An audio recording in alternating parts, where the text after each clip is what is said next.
they disappeared into thin air.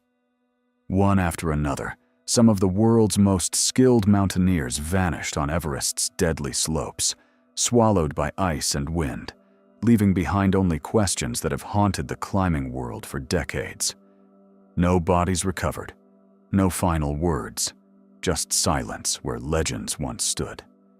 Mysteries that remain unsolved to this day. Peter Boardman stood at the base of Everest in April 1982, staring up at a route most climbers considered impossible. He wasn't alone. Beside him was Joe Tasker, his climbing partner and closest friend. Together, they had already conquered some of the most challenging peaks in the world, building a reputation as two of the boldest alpinists of their generation. But this was different. The northeast ridge they planned to climb had never been successfully attempted. It was steep, exposed, and so remote that even the greatest climbers dismissed it as too dangerous. This wasn't just another mountain. This was a statement about what was possible when skill met determination. Peter was the thoughtful one, always calm and measured in his approach. He had studied English literature at university and brought a poet's sensitivity to the brutal world of high-altitude climbing. His writings about previous expeditions revealed a man who understood that mountains demanded not just physical strength, but mental clarity and emotional resilience. He could describe the terror and beauty of climbing in ways that made readers feel they were there on the ridge with him. Joe was his opposite in many ways, intense, driven, almost obsessive about pushing boundaries. He had once considered becoming a priest, but found his calling instead among the highest peaks on Earth. Where Peter was reflective, Joe was fierce, yet somehow they balanced each other perfectly, each compensating for what the other lacked. By 1982, their partnership had become legendary in climbing circles around the world. They didn't climb like others did. No massive support teams hauling gear up the mountain. No supplemental oxygen to make breathing easier. No safety nets or backup plans. Just two men, moving fast and light through terrain that could kill them in an instant. They trusted each other completely, with their lives and their dreams, and that trust had carried them through climbs that others thought were suicidal. They had tackled difficult routes in the Alps, pushed themselves on expeditions to the Himalayas, and each time they returned, having done something remarkable. But the northeast ridge of Everest was going to test them in ways they had never experienced before. The route they chose twisted along Everest's Tibetan side, a jagged spine of rock and ice that stretched toward the sky like a dragon's back. Most climbers avoided it entirely, choosing established routes with known hazards and escape options. The few who had studied the northeast ridge called it a death trap. Too technical, too exposed, too unpredictable. The terrain was a nightmare of loose rock, knife-edge snow ridges, and vertical ice walls. Even Reinhold Messner, perhaps the greatest mountaineer who ever lived, had looked at that ridge and called attempting it a fantasy. But Peter Boardman and Joe Tasker weren't deterred. They believed in themselves and in each other, and they were convinced they could do what no one else had done. They decided on alpine-style climbing, which meant committing fully once they left base camp. No fixed ropes to guide them back down if things went wrong. No camps stocked by Sherpas with food and fuel waiting at intervals. No oxygen bottles to help them breathe in the death zone. Just the two of them carrying everything they needed on their backs, moving as a single self-contained unit through one of the most hostile environments on the planet. It was the purest form of climbing, stripping away all the support systems that made modern Everest expeditions possible. It was also the most dangerous. One mistake, one moment of bad judgment, one equipment failure, and there would be no second chances. No rescue was possible at the altitudes they would be climbing. The conditions were brutal from the moment they arrived at base camp on the Tibetan side of the mountain. The jet stream, That river of air that flows around the Earth at high altitude hammered the upper mountain with winds that could knock a man off his feet and send him tumbling down thousands of feet of steep terrain. Snow was deep and unstable, creating constant avalanche danger. The cold was so intense it could freeze exposed skin in seconds, and frostbite was a perpetual threat. But Peter and Joe were patient and methodical. They knew that rushing would only get them killed. They spent weeks acclimatizing, letting their bodies gradually adjust to the thin air. They carried loads up and down the lower slopes, stashing gear at strategic points, preparing their bodies for the final push that would take them into the death zone. Slowly, carefully, they worked their way higher up the mountain, edging closer to their target. The second pinnacle, a jagged tower of rock and ice perched at over 8,200 meters, became their focus. It wasn't just the altitude that made it dangerous, though the thin air alone would kill most people. The terrain was incredibly complicated. Jagged towers of rock that had to be climbed with technical skill, loose stones that could give way underfoot, knife-edge snow ridges where one wrong step meant a fall down either side of the ridge. Every meter gained required intense concentration and effort. At that altitude, even simple tasks became exhausting. Tying a knot or adjusting a crampon could leave them gasping for breath.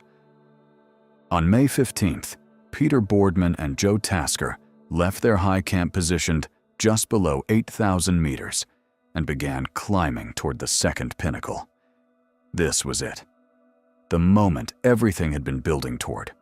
All the training, all the preparation, all the years of climbing together came down to this push.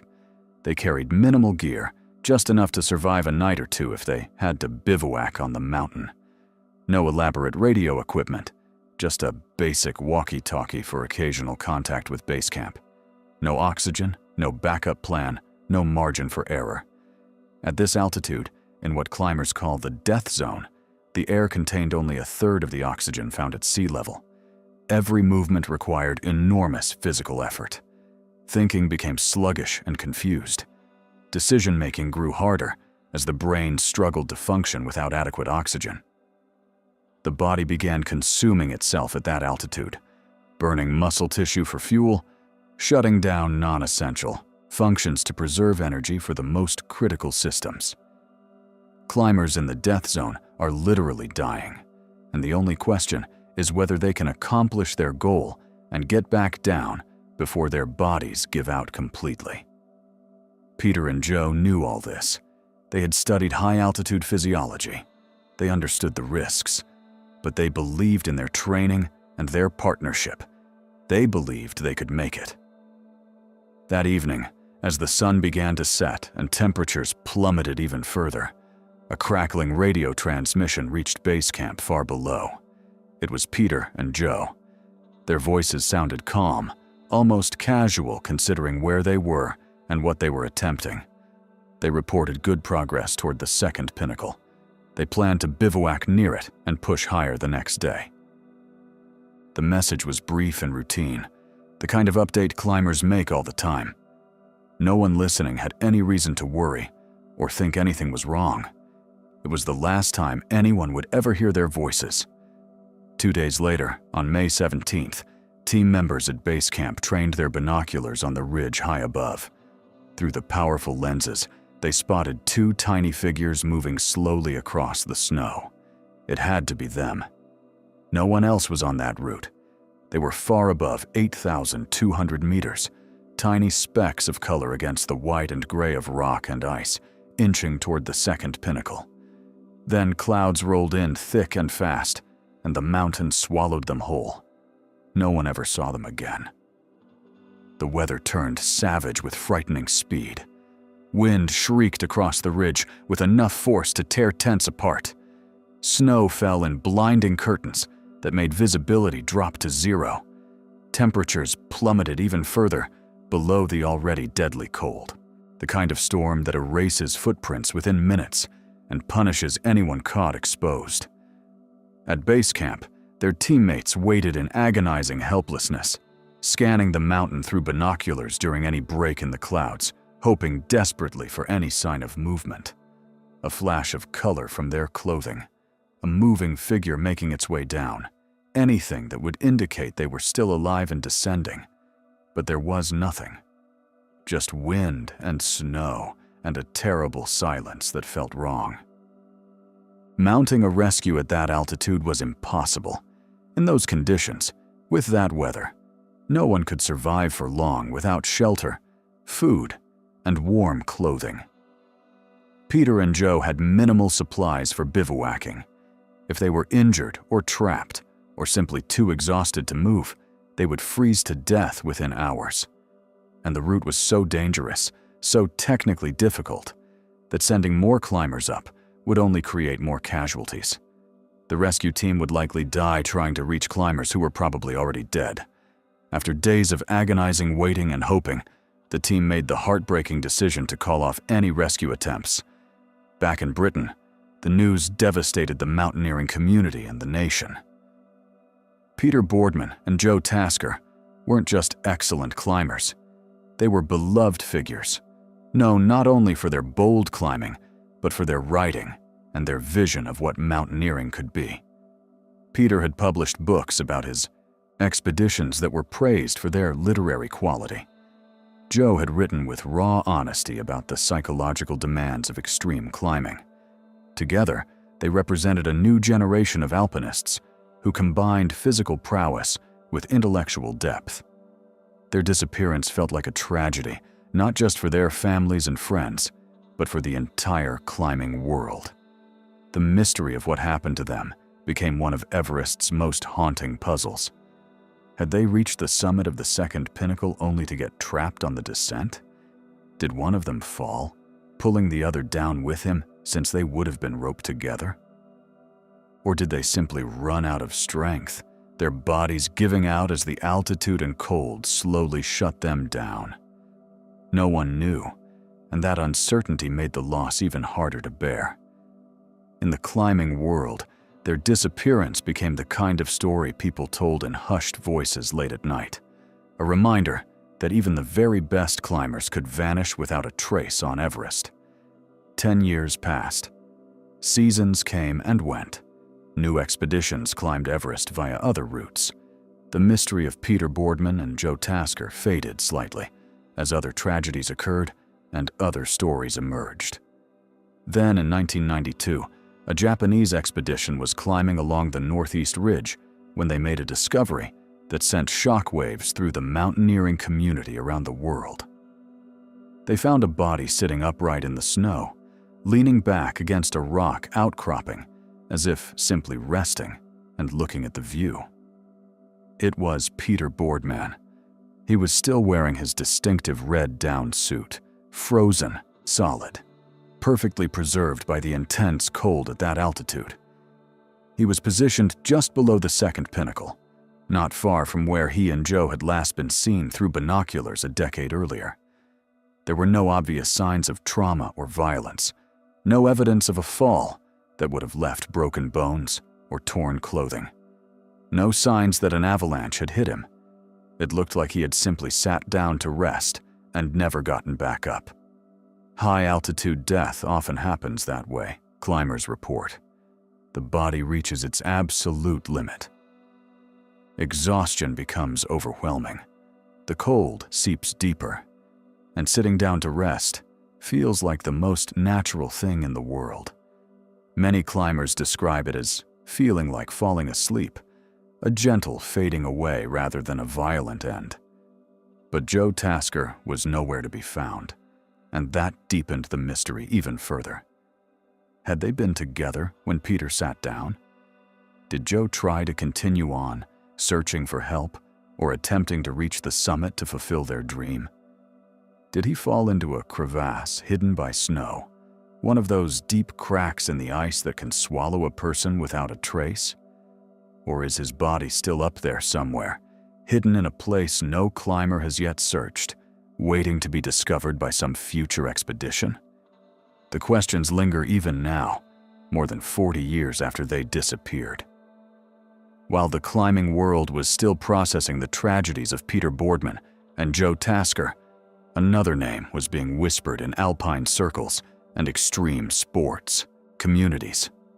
Marco Siffredi grew up in Chamonix, a small French town cradled between the massive peaks of the Alps.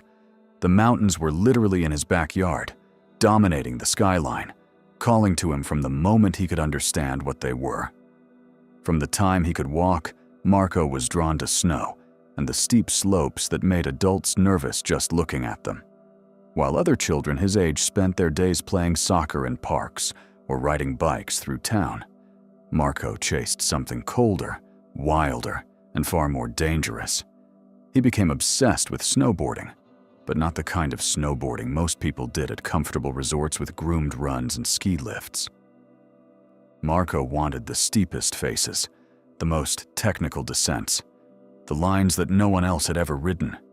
He wasn't just talented, he was visionary, able to look at a mountain face and see a route down that others couldn't even imagine.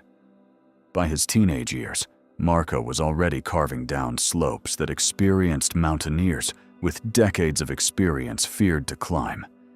He would study a face for hours, memorizing every feature, planning his line with the precision of a chess master, thinking 20 moves ahead. Then he would drop in and ride it with a combination of technical skill and raw courage that left people watching in stunned silence.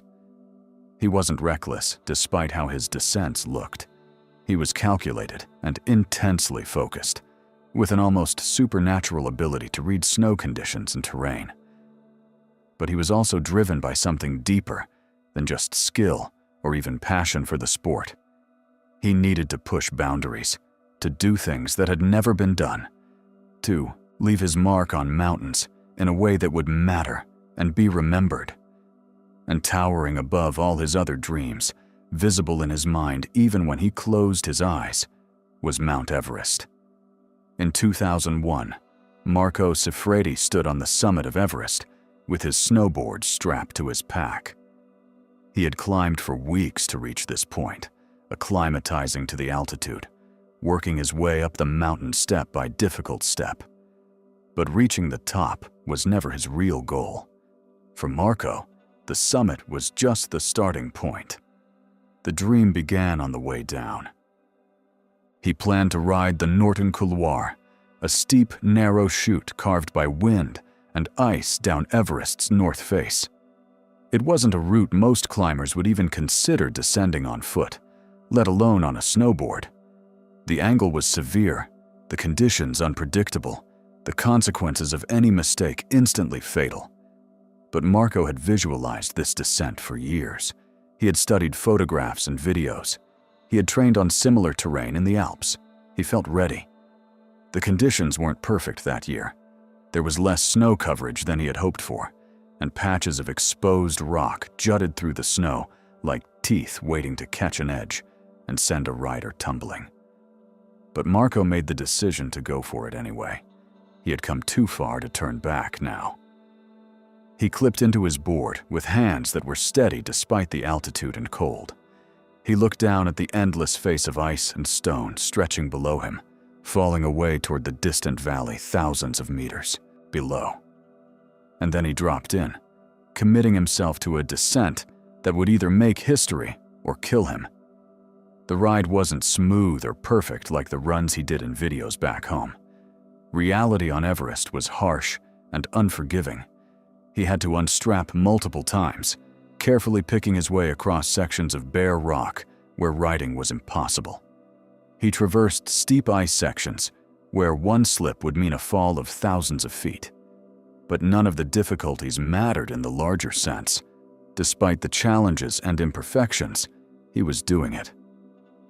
For the first time in human history, someone was snowboarding down Mount Everest. When Marco finally reached the bottom, exhausted but alive and exhilarated, he had accomplished something absolutely extraordinary that no one had thought possible. The world of extreme sports and mountaineering was stunned. News of his descent spread rapidly through climbing and snowboarding communities, and then into mainstream media. He had done the impossible, combined two disciplines that most people thought were incompatible. Mountaineers didn't understand snowboarding. Snowboarders didn't understand 8,000-meter peaks. But Marco had brought them together in one incredible achievement. Sponsors came calling immediately. Media outlets wanted interviews and footage.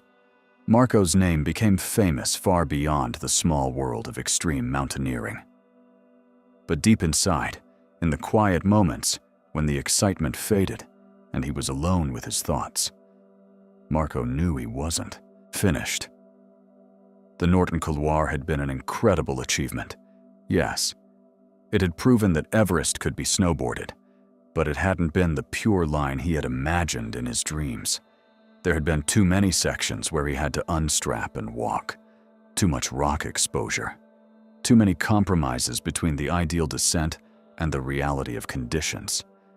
It was a start, a proof of concept, but it wasn't perfection. And Marco was a perfectionist. There was another route, he knew, even steeper, even more dangerous, but cleaner and more direct. The Hornbein Couloir, a narrow, near-vertical chute slicing straight down Everest's deadly north face like a knife cut. Compared to the Norton Couloir, the Hornbein was everything Marco wanted. It was cleaner, with better snow coverage typically. It was more direct, a pure fall line from summit to base. It was infinitely more lethal, with greater consequences for any mistake. Very few climbers had even attempted the Hornbein on foot. Those who had described it as one of the most dangerous routes on Everest, steep and exposed with objective hazards like rockfall and avalanches that could kill without warning.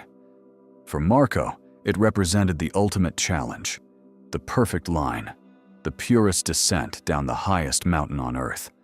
It was what he had really been chasing all along. The Norton descent had been practice. The Hornbein would be perfection.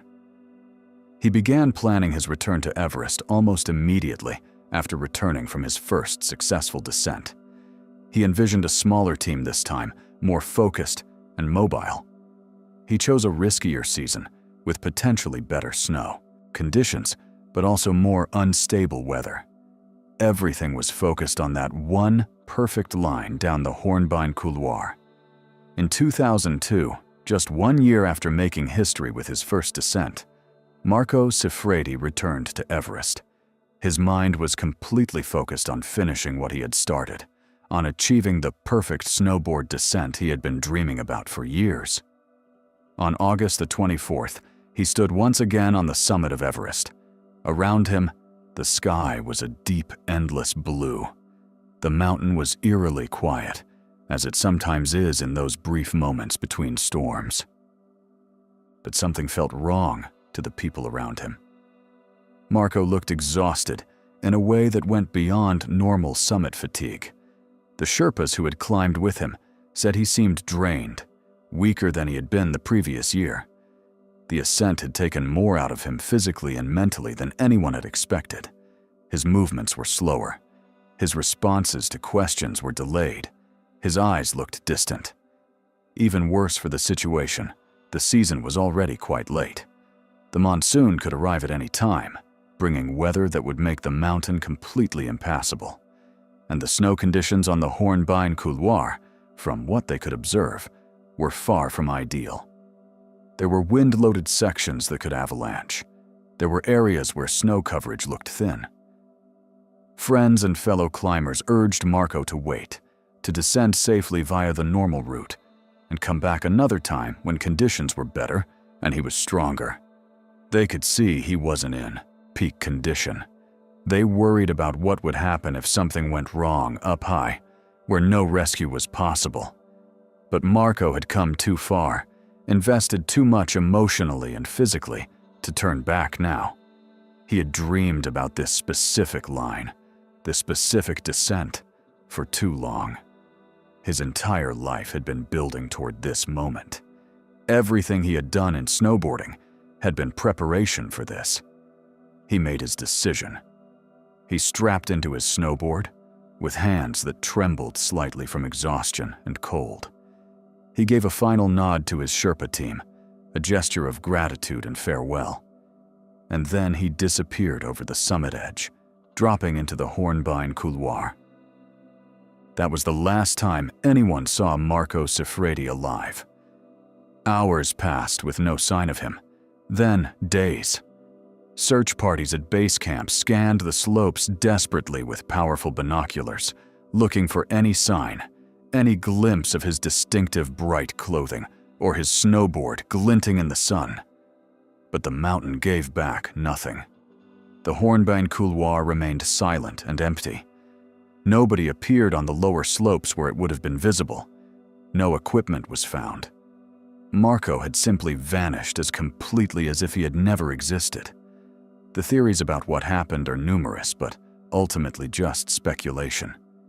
Some believe he lost control on a particularly steep section of ice and was unable to stop himself, accelerating down the couloir until he hit rocks or was buried by an avalanche he triggered. Others think exhaustion simply overwhelmed him somewhere mid-descent, his body giving out, and he sat down, unable to continue, and froze to death quickly in the extreme cold. Some wonder if he fell into a hidden crevasse, one of those deep cracks in the glacier that can be concealed by thin snow bridges that collapse under weight. No one knows with certainty. His body was never found, despite searches in subsequent years. His snowboard, which surely would have been visible on the white snow if it had come loose, was never recovered. Only silence remained from the mountain, and Everest kept its secrets locked away in ice. Marco Siffredi wasn't chasing fame or money or sponsors when he returned to Everest for that second attempt. He already had all of those things after his first successful descent. He was chasing something purer and more personal, a dream of the perfect line, the perfect descent, the achievement that would represent the absolute pinnacle of what he was capable of. He wanted to ride the highest mountain on Earth in a way that was clean and pure and perfect. He made history once with the Norton Couloir, proving it could be done. But it wasn't enough for him. It wasn't the perfection he sought. So he risked everything to chase that perfect dream, and the mountain took everything in return. Today, somewhere high on the Hornbein couloir, Marco's story ended in a way that no one witnessed. The wind still blows across that steep, narrow chute, and sometimes climbers passing by on other routes wonder if they might spot something, some trace of the young snowboarder who dared to dream bigger than anyone else. But Everest's appetite for mystery and tragedy wasn't satisfied, even after taking Peter, Joe, and Marco. Years earlier, in 1975, another climber had vanished on Everest under circumstances that remain equally baffling to this day. His name was Mick Burke, and unlike the others, whose disappearances happened in remote locations on difficult routes, his vanishing occurred during what should have been a triumphant moment on a well-traveled path. Mick was part of a large British expedition attempting to summit Everest via the southwest face, one of the mountain's most challenging, but by that time, relatively well-known routes. He was an experienced mountaineer who had been to high altitude many times. But he was also a skilled cameraman, and his role on the expedition was dual. He would climb, yes, but he would also document the attempt, capturing footage for what would become a major film about the expedition. Mick Burke was tough and determined, with a stubborn streak that both helped and hindered him on mountains. He had been high on Everest during a previous expedition and understood the mountain's dangers better than most climbers. He knew what the death zone could do to judgment and physical capability. He knew how quickly weather could turn and trap climbers. He knew that small decisions at extreme altitude could mean the difference between life and death. But he also knew opportunity when he saw it. And on September 26, 1975, opportunity was within reach. Mick was climbing with Doug Scott and Dougal Haston, two of Britain's most accomplished high-altitude climbers. The three men were making good progress toward the summit moving steadily upward despite the thin air and brutal cold. But the day was wearing on longer than planned, and the weather was deteriorating with concerning speed. Clouds were building on the horizon, moving toward the mountain. Wind was picking up, a sign that a storm system was approaching. Temperature was dropping rapidly as afternoon turned toward evening. At around 600 feet below the summit, close enough to see the top clearly, Doug Scott and Dougal Haston made a decision that probably saved their lives. They stopped climbing and turned back. It was a painful choice because they were so close to their goal. But they had been climbing for many hours already. They were exhausted. The weather was clearly turning dangerous. And they knew from experience that pushing higher in failing light and worsening weather conditions would be suicide. The summit simply wasn't worth dying for. But Mick Burke didn't want to turn back. He was so incredibly close enough to almost reach out and touch the summit. And he wanted footage from the very top for the expedition film. It would be the crowning achievement of his work as both climber and cinematographer. The images would be spectacular and historic. Doug and Dougal tried hard to convince him to turn around with them. They argued urgently that the risks were mounting with every passing minute. They pointed out that the weather was clearly deteriorating. They reminded him that they needed to descend, while they still had the strength and visibility to do so safely. They told him that getting film wasn't worth dying for. But Mick was adamant and wouldn't be convinced. His mind was made up. He told them firmly that he would go quickly to the summit, just to the very top to get the footage he needed, and then he would catch up with them on the descent. It wouldn't take long, he insisted. Maybe 30 minutes to the summit, a few minutes for filming. Then he would be racing down behind them. He would be right there, he promised. It was a decision that would haunt everyone who knew him for the rest of their lives. Mick Burke continued climbing higher, while Doug and Dougal began their descent. He disappeared into the mist and snow that was now engulfing the upper reaches of the mountain like a gray blanket. Doug and Dougal descended as quickly as they safely could, expecting to see their friend behind them at any moment. They kept looking back whenever visibility allowed, scanning the slopes above for any sign of Mick's distinctive clothing or his figure moving down toward them. But he never appeared. The weather continued to worsen dramatically and rapidly. Visibility dropped to almost nothing, as thick clouds and blowing snow created complete whiteout conditions. Later that afternoon, somewhere during their continued descent, Doug and Dougal thought they heard someone calling out through the storm. It was faint and distorted by the howling wind, but it sounded like a voice shouting for help or trying to locate someone. They convinced themselves it might have been Mick, that perhaps he was lost in the whiteout and trying to find the descent route or locate his teammates. But the wind was howling so loudly, creating such a cacophony of sound, that they couldn't be absolutely certain what they were hearing. It could have been Mick. It could have been the wind playing tricks. It could have been their imagination fueled by worry. They shouted back as loudly as they could, straining their voices to be heard over the storm. They listened desperately for a response, for any indication that someone had heard them. But there was nothing they could detect.